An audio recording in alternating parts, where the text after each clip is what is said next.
Here are today's top stories. Manila Water apologizes for the water shortage in parts of Metro Manila. The NBI files charges against the 17-year-old suspect in the killing of a teenage girl in Cebu City. The DNR sets a simultaneous esteros cleanup drive around Metro Manila as part of efforts to clean up Manila Bay. And the Bureau of Immigration orders personnel to bar underage Filipino workers from leaving the country.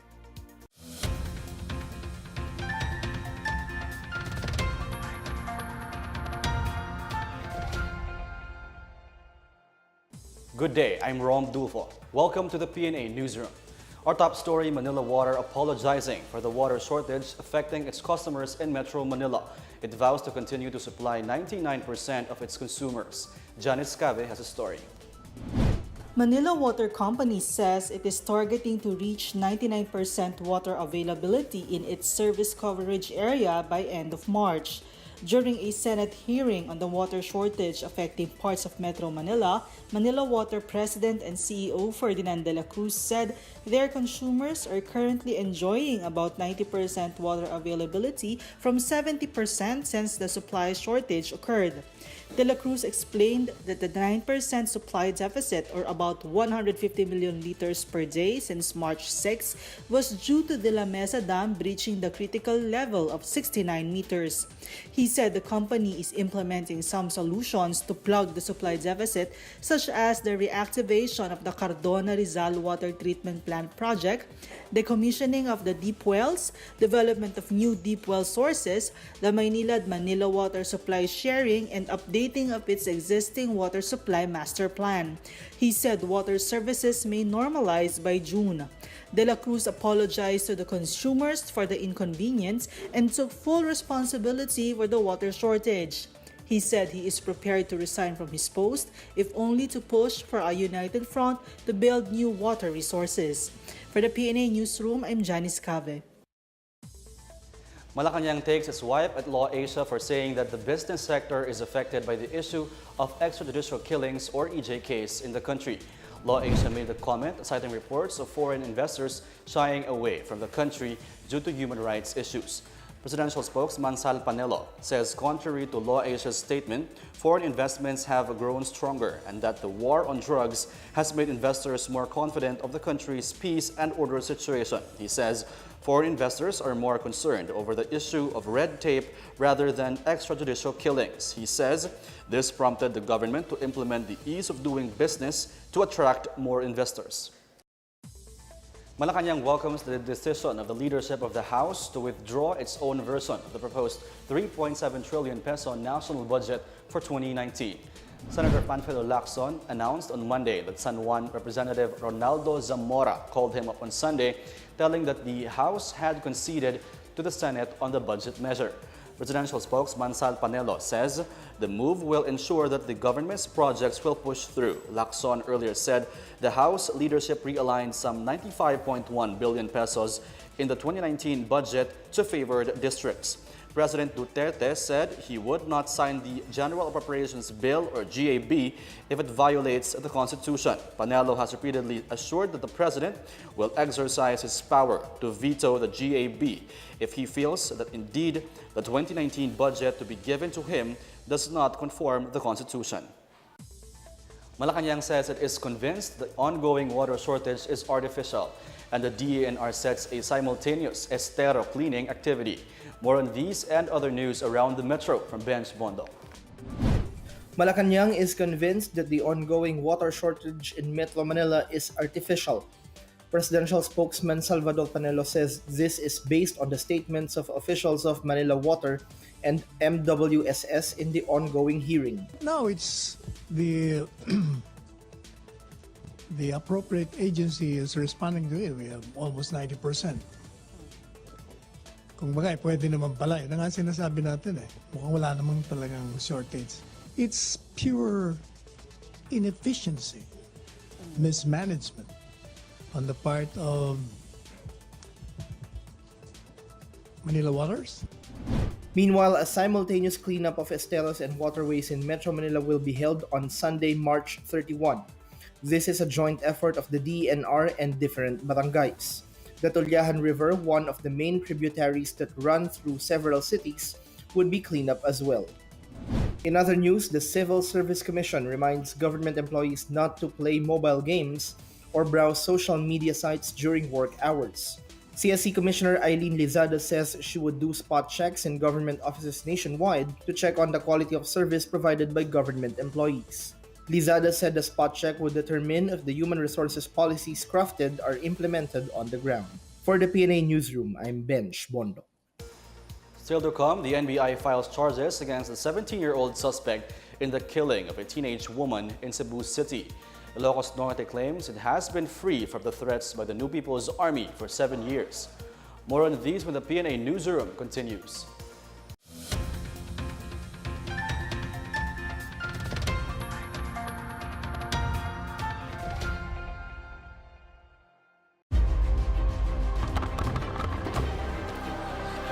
Yes, sir.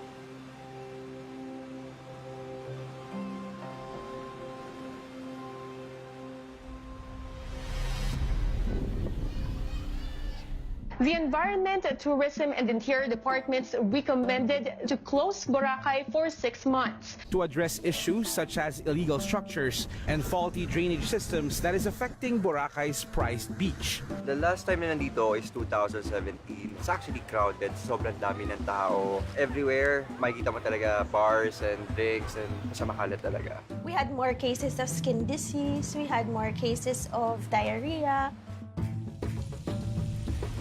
So nagkasama-sama lahat ng mga agencies, tiningnan ano ba ang plano natin sa Boracay, compliance on Clean Air Act, Clean Water Act, at saka yung ating environmental compliance.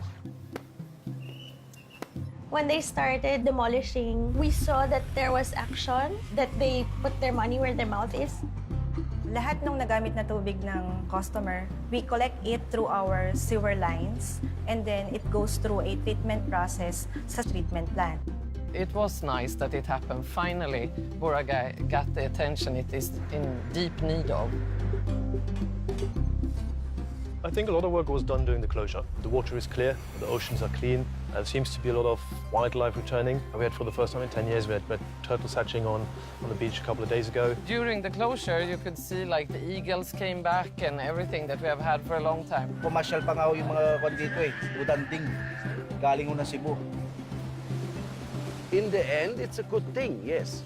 It was hard for us, but it was also a wake-up call. The beach was cleaned up and is officially set to reopen on October 26th. Wala nang kumakain sa beach, bawal nang manigarilyo. Gumanda yung isla namin as in bumalik sa dati na ambience. We teach kids about pollution, solid waste management, because they're the ones who will sustain all the things that we're doing now.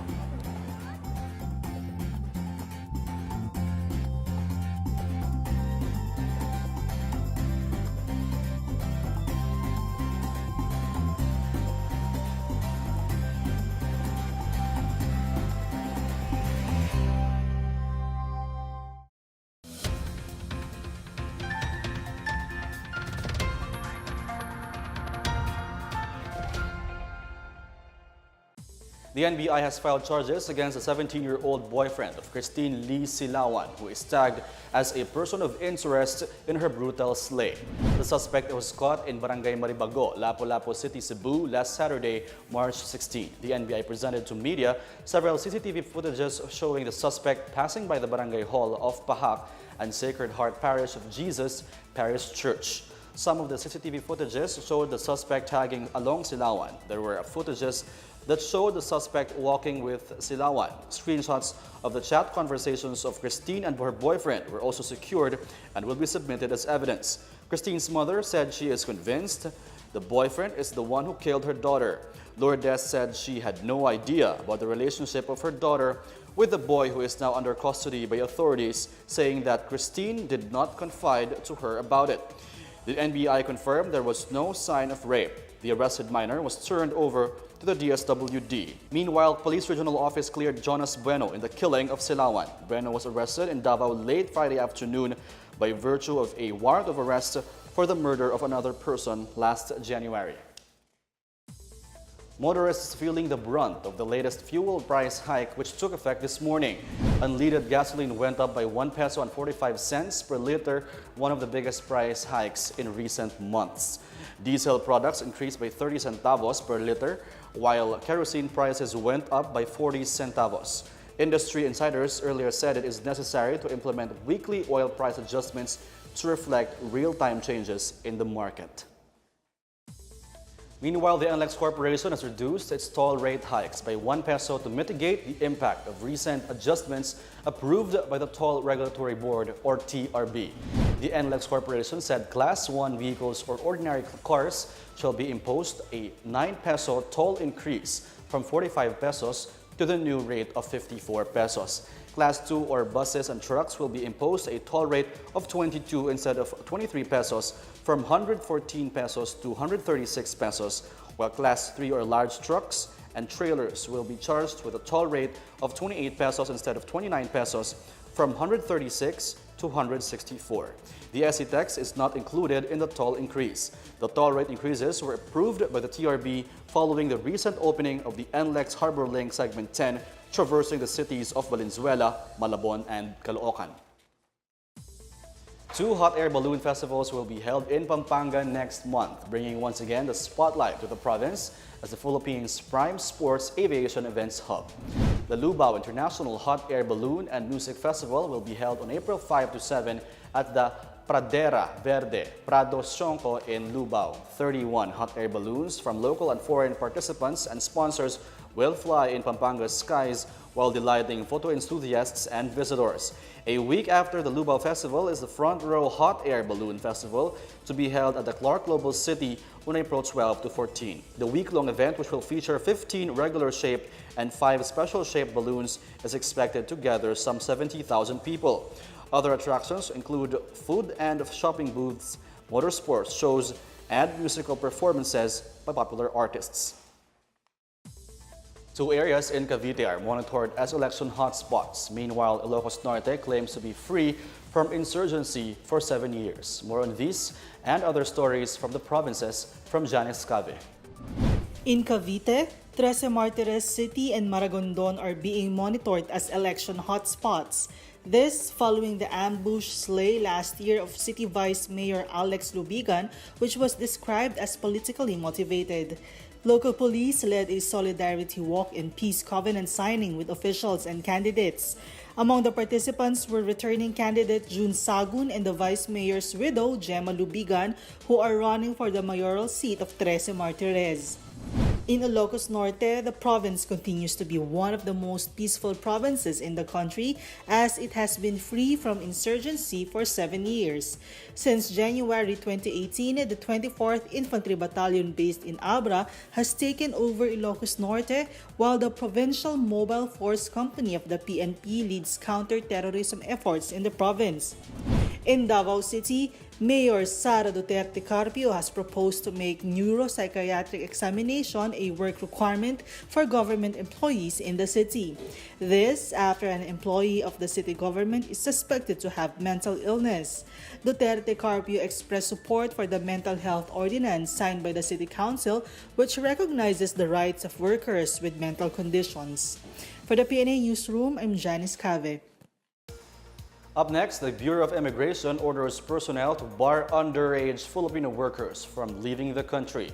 Gilas coach Yang Yao hopes for a miracle for the team to have a winning chance at the FIBA World Cup. The PNA Newsroom returns after these reminders.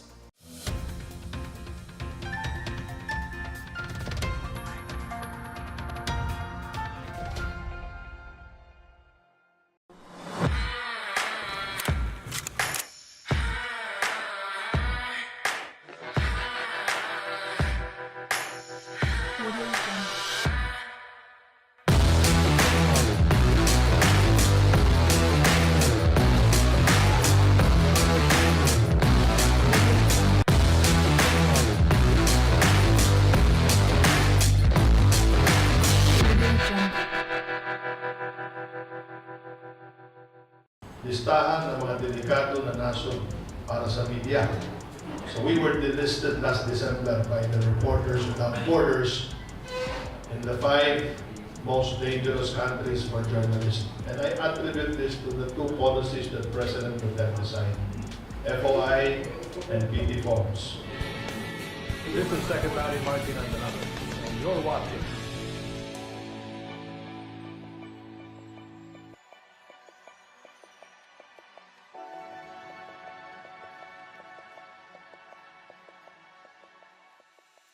This is my first time to step foot in your beautiful city.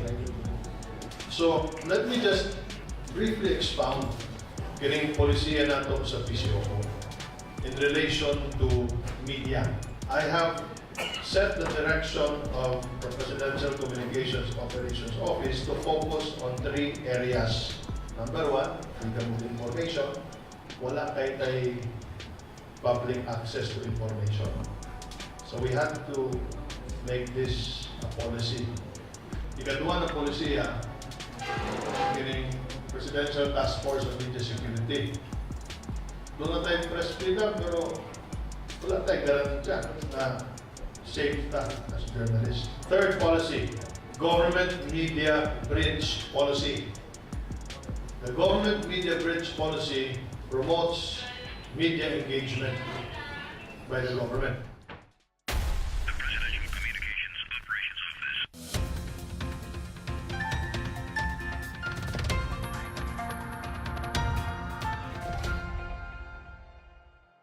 Immigration authorities have implemented strict screening of departing OFWs in NAIA to ensure that they are of legal age and eligible for overseas deployment.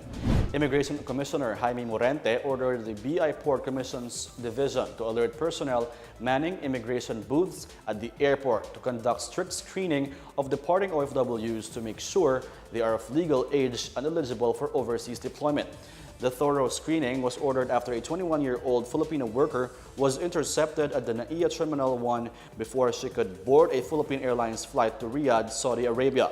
BI personnel learned that her travel documents were falsified by the woman's recruiter to hide that she was underage. The woman was turned over to the Interagency Council Against Trafficking for further investigation and assistance. Last year, the BI intercepted more than 100 Filipino OFWs, majority of whom are minors at NAIA. In our foreign news, the man suspected of shooting the 3 people dead and injuring 5 others on a train in the Dutch city of Utrecht has been arrested. Utrecht police described the suspect of Turkey-born 37-year-old Gokmin Tanis. Following the arrest, the Dutch National Coordinator for Counterterrorism and Security reduced the threat level for the province of Utrecht from the maximum possible of 5 to 4 and for the Netherlands as a whole to 4. Prime Minister Mark Rutte says it is still not clear what the motives were and does not exclude terrorism. Since the incident came on the heels of the attack on a mosque in Christchurch, New Zealand, some mosques in Utrecht kept their doors closed and so did universities and schools. The roads leading to the city were only partly accessible and public transport was halted. Trains were blocked from entering Utrecht Central Station and the police were present at several locations.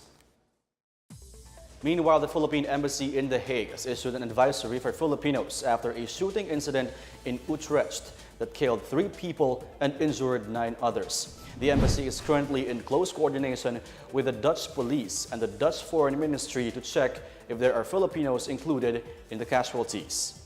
Meanwhile, the Department of Foreign Affairs sent its thoughts and prayers to the Dutch people and government over their loss in the shooting. The incident occurred days after the deadly mass shootings in New Zealand, where 2 gunmen stormed 2 mosques in Christchurch, killing 50 and injuring 50 others. In sports, Gilas Pilipinas is hoping for a miracle to pull off a victory in the FIBA World Cup. Team Pilipinas was slotted with the powerhouse squads of Serbia, Italy, and Angola in Group D at the end of the draw on Saturday night. Coach Yang Giao believes winning the match against Angola is the most realistic chance for the national squad to pull off an upset. Angola has won the African title 11 times but finished in 7th place in 2017. On the other hand, Serbia and Italy are expected to be more difficult opponents, especially with NBA players backing them up. Despite the odds, Giao believes winning is doable with the right preparation. Nothing challenges the Filipino plate than the street food balut. Those who are able to withstand its grisly sight are in for a culinary adventure. Here's our report. While some foreigners find it gross, balut will always be a staple of the Filipino palate.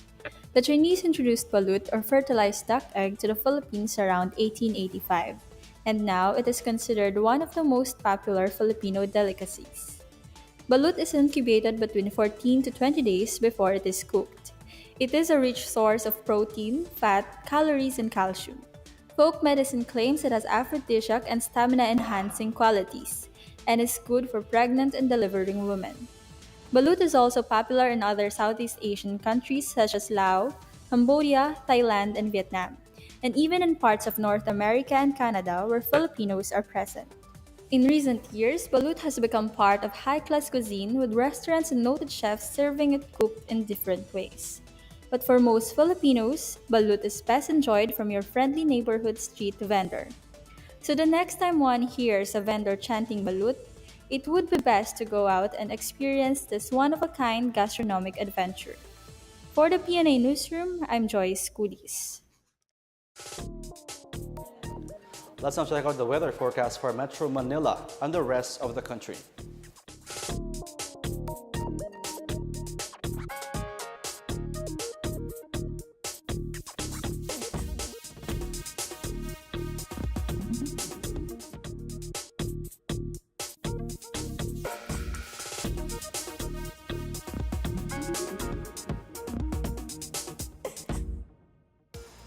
Here's another look at today's biggest stories.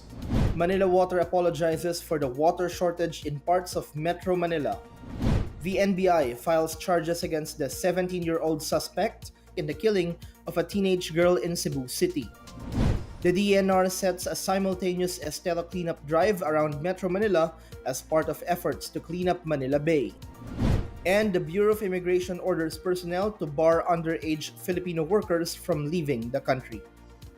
Thank you for watching another edition of the PNA Newsroom. To check out these and other stories, visit the PNA website or follow the Philippine News Agency on Facebook and Twitter. For more stories about the government and how it serves the Filipinos, look for these hashtags on all our social media platforms and websites. And that's your daily dose of latest news and information that you need to know from the PNA Newsroom. I'm Rom Dulfo. Good day.